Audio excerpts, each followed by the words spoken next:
The Boeing 777, a commercial airliner carrying 239 souls from Malaysia to China, vanished into thin air on March 8, 2014. The world watched in horror as officials scrambled to respond to the catastrophic event that would come to be known as the disappearance of Flight MH370. Air traffic controllers lost contact with the plane at 1:19 a.m. local time, just an hour after takeoff from Kuala Lumpur International Airport. A routine flight, destined for the bustling streets of Beijing, had inexplicably deviated from its pre-programmed route and embarked on a journey of unspeakable dread. Captain Zaharia Madshah and First Officer Farik Abdul Hamid were seasoned professionals with thousands of hours under their belt. The crew had been cleared for takeoff after conducting a thorough check of the aircraft, which was also due for maintenance. The aircraft's advanced technology, coupled with experienced pilots at the helm, suggested that human error or mechanical failure was unlikely. It was as if the plane simply vanished into the void. A few hours later, authorities were met with news of an empty cockpit, an eerily calm radio exchange between two MH370 pilots, and an unprecedented absence from radar systems. In short order, investigators would find themselves chasing every lead, testing numerous theories in a pursuit that has left them bewildered for years. From the depths of cybercrime to international conspiracies, nothing was deemed too far-fetched or unfathomable as authorities grappled with the unthinkable. How could an entire crew, including two experienced pilots, lose sight of their plane? Or, more hauntingly still, did they intentionally choose this course? In time, a tangled web of deceit and manipulation would cast its dark shadow over MH370.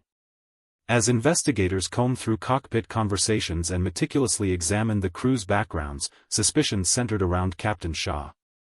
The normally reserved captain had exhibited an uncanny ability to remain impassive in response to flight delays.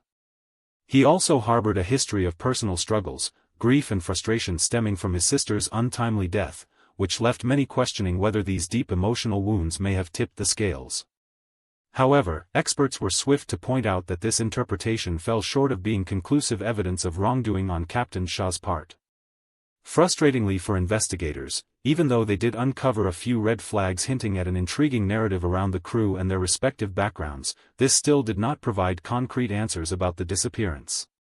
Over time, conspiracy theories began taking center stage in popular media, fueled by the fact that we were left with so much unanswered.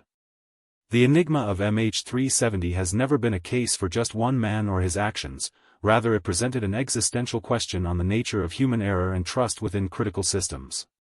Despite years of forensic analysis, the wreckage has yet to be discovered, though numerous leads hinted that this tragic plane was likely torn apart in an isolated part of the Indian Ocean.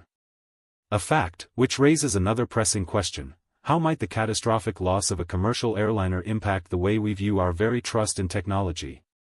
And what should society take away from an event like MH370 to enhance our global resilience against catastrophic disasters? As this poignant tragedy unravels itself piece by piece, we remember those left behind. Families continue searching for closure in the hopes that answers will one day come forth and offer peace to all. The world remains vigilant, still trying to understand how a sophisticated aircraft carrying 239 human souls could vanish into nothingness, fueled by an existential questioning of what defines human error, trust within critical systems, and technological resilience. This mystery is more than just the disappearance of one commercial airliner, it represents humanity's collective search for meaning, purpose, and closure in a seemingly random universe.